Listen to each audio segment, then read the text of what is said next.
ಉಳಿಬೇಕು. ಸರ್ಕಾರದ ಶಾಲೆಗಳು, ಸರ್ಕಾರದ ಶಾಲಾ ಮಕ್ಕಳು ಬೆಳೆಯಬೇಕು. ನಮಸ್ಕಾರ. PV ನ್ಯೂಸ್ ಪೀಪಲ್ಸ್ ವಾಯ್ಸ್ ಚಾನಲ್ಗೆ ಸ್ವಾಗತ. ಶಿಡ್ಲಘಟ್ಟ ತಾಲೂಕಿನ ತಲಕಾಯಲಬೆಟ್ಟ ಸರ್ಕಾರಿ ಹಿರಿಯ ಪ್ರಾಥಮಿಕ ಶಾಲೆಯಲ್ಲಿ ಶ್ರೀ ಓಂಕಾರ ಸೇವಾ ಟ್ರಸ್ಟ್ ಹಾಗೂ ಸಮಾಜ ಸೇವಕರಾದ ಶ್ರೀ ಸಂದೀಪ್ ರೆಡ್ಡಿ HR ಹಾಗೂ ಬಹುಜನ ಭೀಮರಾವ್ ಸೇನೆಯ ವತಿಯಿಂದ ಸರ್ಕಾರಿ ಶಾಲಾ ಮಕ್ಕಳು ಬೆಳಿಬೇಕು, ಎಲ್ಲ ಸರ್ಕಾರಿ ಶಾಲೆಗಳು ಉಳಿಯಬೇಕು ಎನ್ನುವ ವಿಭಿನ್ನ ಶೈಲಿಯಲ್ಲಿ ಕಾರ್ಯಕ್ರಮ ಹಮ್ಮಿಕೊಳ್ಳಲಾಗಿತ್ತು. ಈ ಕಾರ್ಯಕ್ರಮದಲ್ಲಿ ಓಂಕಾರ ಸೇವಾ ಟ್ರಸ್ಟ್ ಅಧ್ಯಕ್ಷ ಮುನಿಯಪ್ಪ, ಬಹುಜನ ಭೀಮರಾವ್ ಸೇನೆಯ ರಾಜ್ಯಾಧ್ಯಕ್ಷರು ಶ್ರೀಕಾಂತ್, ತಲಕಾಯಲಬೆಟ್ಟ ಗ್ರಾಮ ಪಂಚಾಯಿತಿ ಅಧ್ಯಕ್ಷರಾದ ವೆಂಕಟಸ್ವಾಮಿ, ಕಾರ್ಯದರ್ಶಿ ಪದ್ಮಮ್ಮ ಹಾಗೂ ಓಂಕಾರ ಸೇವಾ ಟ್ರಸ್ಟ್ ಚಿಕ್ಕಬಳ್ಳಾಪುರ ಜಿಲ್ಲಾಧ್ಯಕ್ಷರು ನವೀನ್ ಗರುಡ, ಉಪಾಧ್ಯಕ್ಷರು ಬಾಲಕೃಷ್ಣ, ಮಹಿಳಾ ಅಧ್ಯಕ್ಷರು ರೂಪಾ ನವೀನ್ ಹಾಗೂ ಜಾಂಬವ ಸೇನೆಯ ಅರಸೀಕೆರೆ ತಾಲೂಕು ಅಧ್ಯಕ್ಷರಾದ ಪ್ರಮೋದ್, ಶಿಡ್ಲಘಟ್ಟ ಅಧ್ಯಕ್ಷರು ಶ್ರೀನಿವಾಸ್, ಶಾಲೆಯ ಸಿಬ್ಬಂದಿ, ಶಾಲಾ ಮಕ್ಕಳು ಮತ್ತು ಗ್ರಾಮಸ್ಥರು ಭಾಗಿಯಾಗಿದ್ದರು. ಇನ್ನು ಶಾಲಾ ಮಕ್ಕಳಿಗೆ ಶ್ರೀ ಸಂದೀಪ್ ರೆಡ್ಡಿ HR ಸಮಾಜ ಸೇವಕರು ವಾಟರ್ ಪ್ಯೂರಿಫೈಯರ್ ಕೊಡುಗೆಯಾಗಿ ನೀಡಿದರು ಮತ್ತು ಬಹುಜನ ಭೀಮರಾವ್ ಸೇನೆಯ ರಾಜ್ಯಾಧ್ಯಕ್ಷರು ಮಕ್ಕಳಿಗೆ ಕಲಿಕಾ ಸಾಮಗ್ರಿಗಳ ವಿತರಣೆ ಮಾಡಿದರು ಹಾಗೂ ಕೊನೆಯದಾಗಿ ಕಾರ್ಯಕ್ರಮಕ್ಕೆ ಬಂದ ಎಲ್ಲರಿಗೂ ಊಟದ ವ್ಯವಸ್ಥೆಯನ್ನು ಮಾಡಿಸಲಾಗಿತ್ತು. ವರದಿ ನವೀನ್ ಗರುಡ.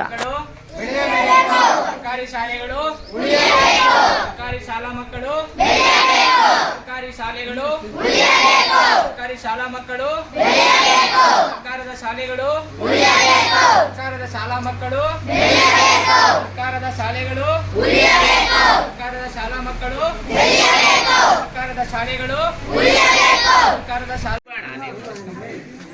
ಬನ್ನಿ.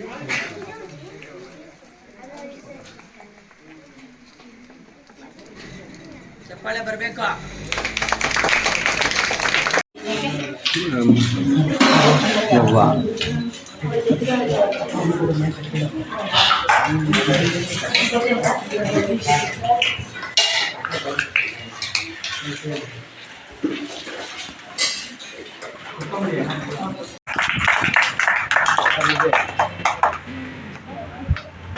ಪುಟಾಣಿ ಮಕ್ಕಳಿಗೆ ಹಾಗೂ ಮುಖ್ಯ ಉಪಾಧ್ಯಾಯರಿಗೆ, ವೇದಿಕೆ ಮೇಲೆ ಆಸೀನರಾದಂತಹ ಎಲ್ಲ ಗಣ್ಯರಿಗೆ ನನ್ನ ನಮಸ್ಕಾರಗಳು. ಶಿಡ್ಲಘಟ್ಟ ತಾಲೂಕು, ಚಿಕ್ಕಬಳ್ಳಾಪುರ ಜಿಲ್ಲೆ, ತಲಕಾಯಲಬೆಟ್ಟ ಗ್ರಾಮದಲ್ಲಿ ಒಂದು ಸರ್ಕಾರಿ ಶಾಲೆಯನ್ನು ನೋಡಿದ ತಕ್ಷಣ ಭಾಳ ನೋವಾಗುತ್ತೆ. ಸ್ಟ್ರೆಂತು ಒಂದು 60 ಜನ 70 ಜನ ಮಕ್ಕಳಿದ್ದಾರೆ. ಶಾಲೆ ನೋಡಿದ್ರೆ ಪೇಂಟಿಂಗ್ ಹೊಡೆದು ಎಷ್ಟು ವರ್ಷ ಆಯಿತು ಸರ್? 10 ವರ್ಷ ಆಗಿದೆಯಂತೆ. ಇದುವರೆಗೂ ಒಂದು ಪೇಂಟಿಂಗ್ ಇಲ್ಲ. ನಮ್ಮ ಗ್ರಾಮ ಪಂಚಾಯತಿ ಅಧ್ಯಕ್ಷರು ಸ್ವಲ್ಪ ಗಮನಕ್ಕೆ ಮೊದಲು ಊರಿನ ಸಮಸ್ಯೆ ಹೇಗೆ ಇರಲಿ, ಮೊದಲು ಶಾಲೆ ಒಂದು ಕರೆಕ್ಟಾಗಿದ್ದರೆ ಊರು ಚೆನ್ನಾಗಾಗುತ್ತೆ. ಯಾಕೆ ಅಂದರೆ ನಮ್ಮ ಮಕ್ಕಳು ಓದಿ ಒಳ್ಳೆ ವಿದ್ಯಾವಂತರಾದರೆ ಅವರೇ ಒಂದು ಈಗ ನಮಗೆ ಮಕ್ಕಳ ಬಗ್ಗೆ ಯಾಕೆ ಕಾಳಜಿ ವಹಿಸ್ತೀವಿ ಅಂದರೆ, ಈಗ ಮಕ್ಕಳಷ್ಟೇ. ಈಗ ನಾವೆಲ್ಲ ಓದೋದಕ್ಕಾಗುತ್ತಾ? ನಾವು ಓದಿದ್ರು ನಾವು ಒಂದು IAS ಎಕ್ಸಾಮ್ ಬರೋಕ್ಕಾಗಲ್ಲ. ಯಾವುದಾದ್ರು ನಾವು ಎಕ್ಸಾಮ್ ಬರೋಕ್ಕಾಗುತ್ತಾ ಮಕ್ಕಳೇ? ಆಗಲ್ಲ. ಯಾಕಂದರೆ ನಮ್ಮದು ಮುಗೀತು ಕತೆ. ಈಗ ಏನಿದ್ರು ನೀವು ಇವಾಗ ಮಕ್ಕಳಷ್ಟೇ ಓದಿ ಚೆನ್ನಾಗಿ ವಿದ್ಯಾವಂತ ಕಲ್ತುಬಿಟ್ರೆ ನಿಮ್ಮನ್ನು ಯಾರು ಮೀರಿಸೋರು ಯಾರೂ ಇರೋಲ್ಲ. ಯಾಕಂದ್ರೆ ಗ್ರಾಮಸ್ಥರು ಇದಕ್ಕೆಲ್ಲ ಸ್ವಲ್ಪ ಶಾಲೆ ಬಗ್ಗೆ ಸ್ವಲ್ಪ ಭಾಳ ಜಾಸ್ತಿನೇ ಗಮನ ಕೊಡಬೇಕು. ಇದ್ರ ಬಗ್ಗೆ ತಹಸೀಲ್ದಾರ್ ಹತ್ರ, BO ಹತ್ರ, CO ಹತ್ರ ಎಲ್ಲ ಮಾತಾಡಿ ಮೊದಲು ಈ ಶಾಲೆಗೆ ಬೇಕಾಗಿರುವುದಂತೂ ಒಂದು ಆಟದ ಮೈದಾನ ಮತ್ತು ಒಳ್ಳೆಯ ಶಾಲೆ. ಭಾಳ ನೋವಾಗುತ್ತೆ, ಜಾಸ್ತಿ ಮಾತಾಡೋಕ್ಕೂ ಆಗಲ್ಲ, ಅಷ್ಟು ನೋವಾಗುತ್ತೆ ಸರ್. BOಗೆ ಯಾರಾದರೂ ಲೆಟ್ರ್ ಹಾಕಿದ್ದಾರಾ? ಹಾಕ್ಬೇಕಾಗಿತ್ತು ಸರ್. ನೀವು ಗ್ರಾಮಸ್ಥರ ಕಡೆಯಿಂದ ಎಲ್ಲ ಅಲ್ಲ, ನಿಮ್ಮ ಕಡೆಯಿಂದ ಕೊಡಬೇಕು.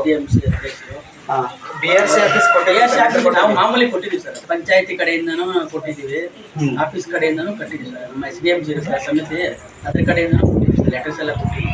ಅಲ್ಲಿಂದ ಎಷ್ಟು ಕೊಟ್ಟಿದ್ದಾರೆ? ಏನಿಲ್ಲ ಸರ್, ಅದೇ ಪ್ರೋಸೆಸ್ ನಡೀತಾ ಇದೆ ಅಂತ. ರಿಪ್ಲೈ ಏನು ಕೊಡಲ್ಲ ಸರ್, ಅದೇ ಪ್ರೋಸೆಸ್ ಅಲ್ಲಿ ಇದೆ. ಒಂದೊಂದೇ ಶಾಲೆಗೆ ಕೊಡ್ತಾ ಬರ್ತೀವಿ ಪ್ರೊಸೀಜರ್ಸ್ ಅಂತ ಹೇಳ್ತಾರೆ. ಸರ್ ಈಗ ಪಿ ಡಿ ಒ ಸಾಹೇಬರು ಸಿಗ್ತಾರಾ? ಅಲ್ಲೇ ಜಗತ್ತಲ್ಲೇ ಭಾಳ ನೋವಾಗುತ್ತೆ. ಈಗ ಈ ಶಾಲೆ ಬಗ್ಗೆ ತಹಶೀಲ್ದಾರ್ ಹತ್ರ ಬಿ ಒ ಹತ್ರ ಮಾತಾಡ್ತೀವಿ, ಈಗಲೇ ಹೋಗಿ ಮಾತಾಡ್ತೀವಿ. ಮತ್ತು ನಮ್ಮ ಪಿ ಡಿ ಒ ಅವ್ರದ್ದು ನಂಬರ್ ಕೊಟ್ಟರೆ ನಾಳೆನೇ ಶಾಲೆಗೆ ಬಂದು ಈ ತಿಂಗಳಲ್ಲಿ ಮೊದಲು ಪೇಂಟಿಂಗ್ ಮುಗಿಸ್ಬೇಕು. ಮಳೆ ಬಂದರೆ ಬೀಳೋ ಮಟ್ಟ ಐತೆ. ಮೊದಲು ನಾನು ಏನು ಹೇಳೋಕ್ಕೆ ನನ್ನ ಕೈಯಲ್ಲಿ ಆಗ್ತಾಯಿಲ್ಲ ಶಾಲೆ. ಯಾಕಂದರೆ ಇವತ್ತಿನ ದಿನ ಗೌರ್ಮೆಂಟ್ ಶಾಲೆ ಮಕ್ಕಳು ಯಾಕಪ್ಪ ಕಡಿಮೆ ಆಗ್ತಾಯಿದ್ದಾರೆ ಅಂದರೆ ಇದೇ ಕಾರಣ. ಮಕ್ಕಳು ನಮ್ಮ ಮಕ್ಕಳು ಗೌರ್ಮೆಂಟ್ ಶಾಲೆಗೆ ಹೋದರೆ ಯಾವತ್ತು ಬಿದ್ದೋಗುತ್ತೆ, ಮಳೆ ಬಂದರೆ ಬಿದ್ದೋಗುತ್ತೆ ಅನ್ನೋದು ಒಂದು ಭಯ. ತಂದೆ ತಾಯಿ ಮಕ್ಕಳನ್ನ ಯಾವ ಥರ ಶಾಲೆಗೆ ಕಳ್ಸೋಕ್ಕೆ ಸಾಧ್ಯ? ಇದು ನಮ್ಮ ರಾಜ್ಯ ಸರ್ಕಾರ ಹೇಳ್ಬೇಕಂದ್ರೆ ನಮ್ಮ ರಾಜ್ಯ ಸರ್ಕಾರಕ್ಕೆ ನಾಚಿಕೆ ಆಗಬೇಕು. ಇವತ್ತಿನ ದಿನ ಗೌರ್ಮೆಂಟ್ ಶಾಲೆ ಯಾಕೆ ಉಳಿತಾ ಇಲ್ಲ ಅಂದರೆ ಇದೇ ಕಾರಣ. 10 ವರ್ಷ ಆದರೂ ಪೇಂಟಿಂಗ್ ಇಲ್ಲ, 20 ವರ್ಷ ಆದರೂ ಬಿಲ್ಡಿಂಗು ನಾಳೆ ಬಿದ್ದೋಗುತ್ತೆ. ಮಳೆ ಬಂದಾಗ ಮಕ್ಕಳು ಆಚೆ ಕುತ್ಕೊಂಡು ಪಾಠ ಕೇಳಬೇಕು.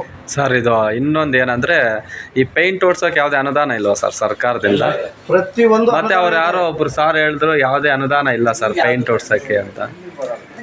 ಪ್ರತಿಯೊಂದು ಪಂಚಾಯತಿಯಲ್ಲಿ ಪಿ ಡಿ ಒ ಮಾಡಿಸ್ಬೇಕು. ಇಲ್ಲಿ ಯಾವ್ದಾದ್ರು ಆರ್ಡರ್ ಇದ್ರೆ ಡೇರಿ ಕಡೆಯಿಂದನೂ ಮಾಡಿಸ್ಬೋದು. ಯಾರು ಹೇಳಿದ್ದು ಇಲ್ಲ? ಅವರು ಯಾರು ಸರ್? ಅವರು ಅವಾಗಲೇ ಬಂದಿದ್ರಲ್ಲ ಒಬ್ರು. ಪ್ರತಿಯೊಂದು ಅನುದಾನ ಇದೆ. ಅನುದಾನ ಯಾವುದೂ ಇಲ್ಲ ಸರ್ ಪೇಂಟ್ ಓಡ್ಸಕ್ಕೆ. ಶಾಲೆಗಳಿಗೆ ಬರಲ್ಲ, ಶಾಲೆಗಳಿಗೆ ಯಾವುದೇ ಅನುದಾನ ಬರಲ್ಲ. ಶಾಲೆಗಳಿಗೆ ನಮ್ಮೂರಲ್ಲಿ ನಮ್ಮ ಪಿ ಡಿ ಒ ಕಡೆಯಿಂದ ಅದು ಪಂಚಾಯತಿ ಕಡೆಯಿಂದ ಸರ್ 5% ಅಂತ ಇರುತ್ತೆ. ಅದು ಹೌದು ಹೌದು ಹೌದು ಮಾಡಿಸ್ಕೊಡ್ಲೇಬೇಕು. ಹೌದು. ನಮ್ಮ ಶಾಲೆಗಳಿಗೆ ಏನು ಬರುತ್ತೆ ಅಂತಂದ್ರೆ 12,500 ಅನುದಾನ ಬರುತ್ತೆ. ಏನಕ್ಕೆ? ನಮ್ಮ ಶಾಲೆಯ ಖರ್ಚು ವೆಚ್ಚಗಳಿಗೆ. ಮತ್ತೆ ಟಾಯ್ಲೆಟ್ಸ್ ಮೇಂಟೆನೆನ್ಸ್ ಬಿಟ್ರೆ ಏನು ಬರಲ್ಲ. ಪೇಂಟಿಂಗ್ ಯಾವುದೂ ಇಲ್ಲ ಅಂತೀರಾ? ಯಾವ್ದು ರೀತಿ ಬರಲ್ಲ. ಹೌದಾ? ಇದಕ್ಕೇನಂತೀರಾ ಸರ್? ಪೇಂಟಿಂಗ್ ಯಾವುದು ಅನುದಾನ ಇಲ್ಲ ಅಂತ ಇದ್ದಾರೆ. ಇಲ್ಲ, ಅದು ಸರ್ಕಾರಕ್ಕೆ ಮುಟ್ಸೋಣ. ಅದು ಖಂಡಿತ ಸರ್ಕಾರಕ್ಕೆ ಮುಟ್ಸ್ಲೇಬೇಕಿದು. ಯಾಕೆ ಪೇಂಟಿಂಗು ಯಾಕೆ ಬರಲ್ಲ? ಆದರೆ ಗೌರ್ಮೆಂಟ್ ಶಾಲೆ ಆಗಿರ್ಬೇಕು. ಗೌರ್ಮೆಂಟ್ ಯಾರ್ದು? ಯಾರಪ್ಪನ ಸೊತ್ತು ಗೌರ್ಮೆಂಟು? ಸಾರ್ವಜನಿಕರದು.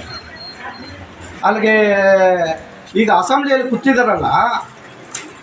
ನಮ್ದೊಂದು ಪ್ರಶ್ನೆ ಸರ್, ಏನಂದರೆ ಸರ್ಕಾರದಿಂದ ಒಂದು ಕಟ್ಟಡ ಕಟ್ಟಕ್ಕೆ ಅನುದಾನ ಇದೆ, ಅದ್ರಾಗೆ ಮೇಂಟೆನೆನ್ಸ್ ಪ್ರತಿಯೊಂದ್ರಿಗೂ ಅನುದಾನ, ಆದರೆ ಪೇಂಟಿಗೆ ಯಾಕೆ ಅನುದಾನ ಇಲ್ಲೋದು ಅನ್ನೋದು. ಒಂದಕ್ಕೂ ಅನುದಾನ ಇದೆ, ಇಲ್ಲ ಅಂತ ಹೇಳೋಕ್ಕಾಗಲ್ಲ. ಎಲ್ಲ ಇದೆ. ಮೊದಲಿಗೆ ಆಟದ ಮೈದಾನ ಬೇಕು ಮಕ್ಕಳಿಗೆ. ಈಗ ಒಂದು ಸ್ಪೋರ್ಟ್ಸ್, ಈಗ ಕೆಲವರು ಓದೋದ್ರಲ್ಲಿ ಮುಂದೆ ಇರ್ತಾರೆ, ಕೆಲವರು ಸ್ಪೋರ್ಟ್ಸಲ್ಲಿ ಮುಂದೆ ಇರ್ತಾರೆ. ಮಕ್ಕಳು ಸ್ಪೋರ್ಟ್ಸೋದಕ್ಕೆ ಒಂದು ಮೈದಾನ ಇಲ್ಲ ಅಂದರೆ ಮಕ್ಕಳು ಯಾವ ಥರ ಸ್ಪೋರ್ಟ್ಸಲ್ಲಿ ಮುಂದೆ ಬರೋಕ್ಕೆ ಸಾಧ್ಯ? ಮೊದಲು ನಮ್ಮ ಸರ್ಕಾರಿ ಶಾಲೆಗೆ ಒಳ್ಳೆ ಆಟದ ಮೈದಾನ ಬೇಕು, ಒಳ್ಳೆ ಶಾಲೆ ಬೇಕು. ಅದನ್ನು ಉಳಿಸೋ ಪ್ರಯತ್ನ ನಮ್ಮ ಶ್ರೀ ಓಂಕಾರ ಸೇವಾ ಟ್ರಸ್ಟ್ ಕಡೆಯಿಂದ ಮಾಡ್ತೀವಿ, ಮಾಡೇ ತೀರ್ತೀವಿ ಅಂತ ಒಂದು ಮಾತನ್ನು ಹೇಳಿ ಸಭೆಯಲ್ಲಿ ಹೇಳೋದಕ್ಕೊಂದು ಇಷ್ಟಪಡ್ತೀನಿ. ನನ್ನ 2 ಮಾತುಗಳನ್ನು ಮಾತಾಡೋಕ್ಕೆ ಅವಶ್ಯಕತೆ ಪಟ್ಟಂಥ ಜನರಿಗೆ ನನ್ನ